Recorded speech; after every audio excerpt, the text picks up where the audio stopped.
पिछले वीडियो में मैंने बताया था कि रीजनिंग के कौन कौन से चैप्टर्स हैं जहां से क्वेश्चंस आते हैं बिहार सब इंस्पेक्टर में। इस वीडियो में जो लास्ट ईयर जो मेंस का एग्ज़ाम हुआ था और जो रीजनिंग के क्वेश्चन पूछे गए थे, सारे के सारे क्वेश्चंस आपके सामने हैं। सेम टू सेम आपके सामने क्वेश्चन रखा गया है। आप इस क्वेश्चन को देखेंगे, समझेंगे और खुद से वीडियो को रोक कर पॉज करके अटेम्प्ट करेंगे।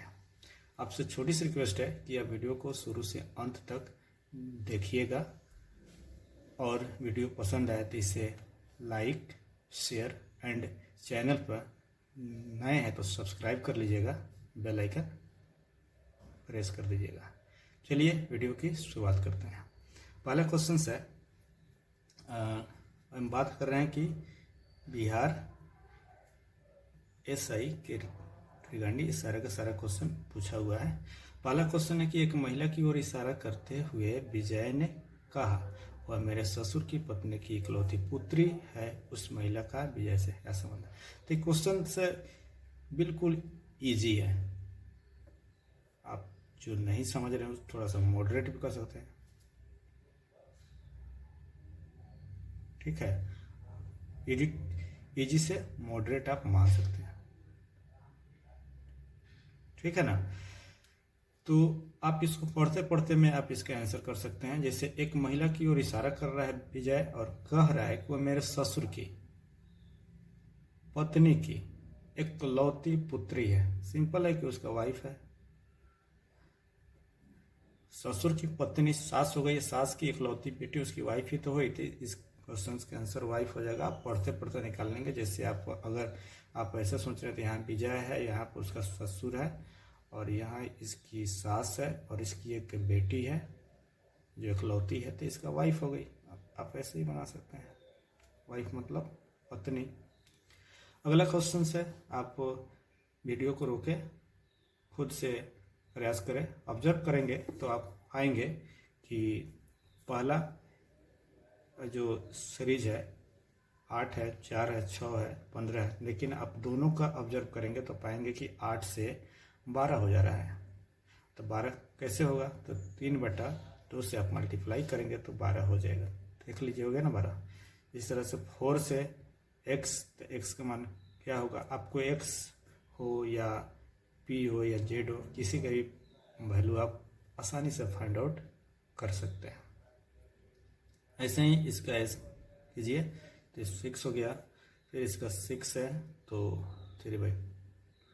3/2 से मल्टीप्लाई कीजिएगा तो 9 हो जाएगा। इस तरह से 15 को 3/2 से कीजिएगा तो ये हो जाएगा 22.5। तो यहाँ पर z का ही मान पूछा है तो z का मान हो जाएगा 22.5। क्लियर है, आगे बढ़ते हैं। अगला क्वेश्चन भी सेम ऐसा ही है, ऑब्जर्व कीजिए इसको। ये 3 है, 8 है, 81 है, 65, 61 है। तो इसको आप देखेंगे तो आप पाएंगे कि ये 3 है और यहाँ पे 81 है और तो इसका स्क्वायर है ये, तो इसका भी स्क्वायर कुछ हो गया तो ये 9, मतलब 3 का स्क्वायर आप करेंगे, 3 का स्क्वायर करेंगे तो आ जाएगा 9, 9 का स्क्वायर करेंगे आ जाएगा 81, 81 का स्क्वायर करेंगे आ जाएगा आपका आ जाएगा 65, 61, ठीक है। आई एफ क्लियर है, तो यहाँ पर हो जाएगा आपका 9, तो व्हाट की जगह पर आ जाएगा 9। क्लियर है, आगे बढ़े।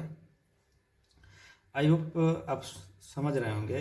बिल्कुल हम इजी वे में बताने का प्रयास कर रहे हैं। इसमें कोई रॉकेट साइंस है नहीं, बस सिंपल सा। देखिए, बिहार एसआई में जो रीजनिंग और मैथ के क्वेश्चन पूछे जाते हैं, कोई ज़्यादा भारी क्वेश्चंस होते नहीं हैं, इजी क्वेश्चंस होते हैं। जिसका बेसिक मैथ रीजनिंग अच्छा है तो वो अच्छा करता है। ओके, अगला क्वेश्चन से देखिए, डी है, एफ है, आई है, एम है। आप ऑब्जर्व करेंगे तो पाएंगे कि डी से इसमें प्लस का 2, इसमें प्लस का 3, इसमें प्लस का 4, इसमें प्लस का 5 होगा। तो आपको पता होना चाहिए ABCD का आपको मान जो है ना, आपको याद होना चाहिए। ABCD, ई 1 पर होता है, 2 पर होता है, 3 पे, 4 पे, ऐसा ही करके आप Z तक याद रखेंगे। Z आपका 26 पे होता है, ये तो याद ही होगा। लेकिन यहाँ थोड़ा सा कन्फ्यूजन होने लगता है, बट कोई बात नहीं है। तो यहाँ पर ये 2 बढ़ा, 3 बढ़ा, 4 बढ़ा, 5 बढ़ा, 13 में आप 5 जोड़ेंगे, मतलब M आपका 13 होता है, और 13 में 5 जोड़ेंगे तो हो जाएगा 18। 18 मतलब होता है आपका R का वैल्यू 18 होता है, आपको याद रखना होगा। तो R हो जाएगा। इस तरह से इसमें आप देखेंगे तो 4 बढ़ रहा है, इसमें आपका 5 बढ़ रहा है, इसमें 6 बढ़ रहा है, तो इसमें 7 बढ़ेगा। तो 17 7 आपका होता है 24। तो इतना ही करते हैं तो ऑप्शन में होता है, आप मार सकते हैं, बट आगे और देखते हैं। यहाँ तो ऑप्शन है नहीं, इसमें आपको घट रहा है -2, इसमें -3, इसमें -4, इसमें -5। तो 13 में से 5 घटेगा 8, यानी कि H। तो आपका ये आंसर हो जाएगा। क्लियर है? R24H। ओके, आई होप कि आप समझ रहे होंगे। आगे बढ़ते हैं। यदि वाराणसी 448 है, मतलब 8 इसमें लेटर्स हैं, का कोड जो है ये है, तो आपको कोलकाता का बताना है। तो सबसे पहले ऑब्जर्व कीजिए, इसको ऑब्जर्व करेंगे तो आप पाएंगे कि V से W हो रहा है, A से C हो रहा है, R से U हो रहा है। मतलब मेरे कहने का मतलब है इसमें इसमें प्लस का 1 बढ़ा, इसमें प्लस का 2 बढ़ा, प्लस का 3 बढ़ रहा है, प्लस का 4, इसमें प्लस का 5, इसमें प्लस का 6, प्लस का 7, प्लस का 8, मतलब 1 2 3 4 5 6 7 8 बढ़ रहा है। तो इसमें आप बढ़ाइए, प्लस का 1 बढ़ाइएगा, प्लस का 1, प्लस का 2, plus 3, plus 4, plus 5, plus 6, plus 7। तो यहाँ पर आप पाएंगे कि 1 प्लस 7 बराबर 8, तो यानी कि 8 पर होता है H, 20 6 26 यानी Z, ये होता है A 5 यानी कि F, एंड 11 4 15 यानी कि O, 12 3 15 यानी O, 15 2 17 यानी Q, और 11 1 12 यानी कि L। तो ये आपका आंसर हो जाएगा। देखिए, ये थोड़ा सा आप अगर ABCD का अल्फ़ाबेटिकल ऑर्डर का आप 1 2 जैसे कि किस सीक्वेंस में होता है, अगर ये याद आपको नहीं है तो थोड़ा सा कन्फ्यूजन हो रहा होगा, मैं समझ रहा हूँ, लेकिन आप याद रखेंगे। आपको याद रखने का एक ही फार्मूला होता है, जैसे इजोटी, इसको 5 से 10 15 20 25, बस इजोटी याद रख लीजिए। और आप देख सकते हैं ये 5 पर होता है, 10 पर, 20 15 20 25। तो इजोटी याद रखने से आपका अल्फ़ाबेटिकल ऑर्डर याद हो जाता है। हालांकि आप बनाइएगा, प्रयास कीजिएगा। बेसिक सारे जो स्टूडेंट हैं जो कंपटीशन का पढ़ाई करते हैं उनको याद रहता है, और ये इजी है। अगला क्वेश्चन है कि आपको अल्फ़ाबेटिकल ऑर्डर में बताना है कि इस दिए हुए वर्ड्स में जो तीसरा माने थर्ड नंबर पर कौन सा वर्ड आएगा। तो आप इसमें पाएंगे, इसी पर हम बता रहे हैं आपको। जैसे SPIN ये सब में है, ये तो है, तो ये तो यहाँ तक तो सबका सेम है।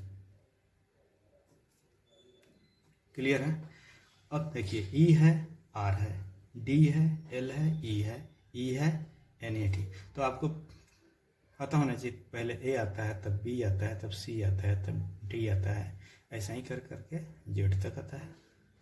क्लियर है यहाँ तक? तो इसमें देखिए सबसे पहले कौन आएगा, तो E तो नहीं आएगा क्योंकि यहाँ पहले आया था, 1 पर तो A आएगा। अब देखिए 1 वाला तो हो गया, अब हमें दूसरा खोजना है। तो E के बाद में R है, नहीं तो ये नहीं होगा। E तो ये तो हो जाएगा दूसरा, क्योंकि D के बाद में E आएगा, और इसके बाद में और कुछ है नहीं, तो दूसरा हो गया। और E के बाद में T है, और T के पहले आपका R होता है ना, तो ये तीसरा, और ये 4। तो आपको पता हो गया कि इसमें तीसरा होगा स्पाइनर। ठीक है? क्लियर है? आगे बढ़ते हैं। इसमें भी है कि निम्न अनुक्रम में ऐसे कितने 9 के अंक हैं जिनके पहले 5 का अंक हो तथा बाद में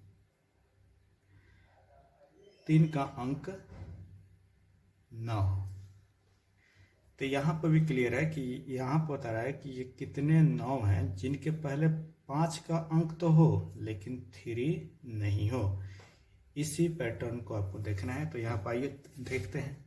यहाँ पर 9 है, 5 तो है लेकिन यहाँ पर 3 भी आ गया तो ये नहीं होगा। यहाँ आइए 5 तो है तो ये हो जाएगा क्योंकि इसके बाद 6 है।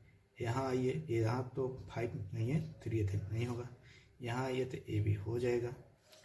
यहाँ आइए, ये नहीं होगा, ए हो जाएगा और ए भी हो जाएगा। यानी कितने हुए? 1 2 3 4 यानी 4। तो आपको 4 आंसर हो जाएगा। ऑप्शन में ऐसे होता है, 1 होता है, 2 होता है, 3 होता है, 4 होता है। आप ऐसे रंग के बाहर रहेंगे और आगे बढ़ेंगे। ओके। एक घड़ी 4:30 का समय दिखाती है। सपोज डेट एक वॉच है, ऊपर 12 होता है, इधर 6 होता है, इधर 3, इधर 9, यहाँ पर ये 4 और ये 5। हमको इतना ही से मतलब है। अब 4:30 यानी कि 1 घंटे की सुई है तो ये आपका मिनट की सुई है। हो गया ना। यदि मिनट की सुई पश्चिम दिशा को दिखाती है तो घंटे की सुई की दिशा क्या होगी? तो इसको समझिए। मिनट की सुई आपका पश्चिम है, वेस्ट है, तो ये हो जाएगा ईस्ट और ये हो जाएगा आपका नॉर्थ और ये हो जाएगा आपका साउथ। क्लियर है? तो ये हो जाएगा अब घंटे की सुई साउथ वेस्ट में हो जाएगा, यानी कि दक्षिण पश्चिम। क्लियर है? South west. देखिए, अगर किसी को कन्फ्यूजन हो रहा होगा तो इसे समझे पहले।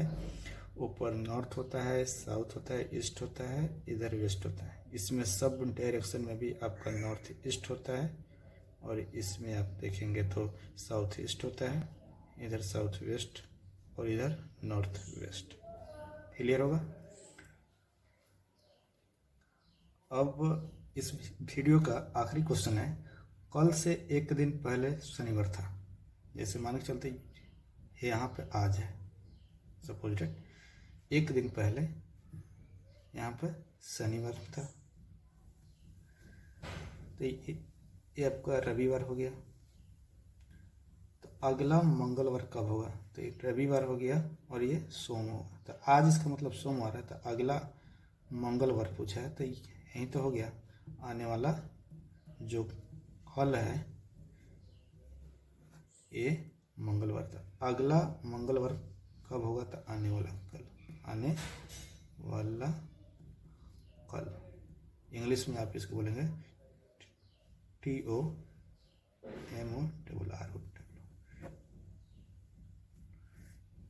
ओके। तो आई होप कि ये वीडियो आपको काफ़ी हेल्प करेगा।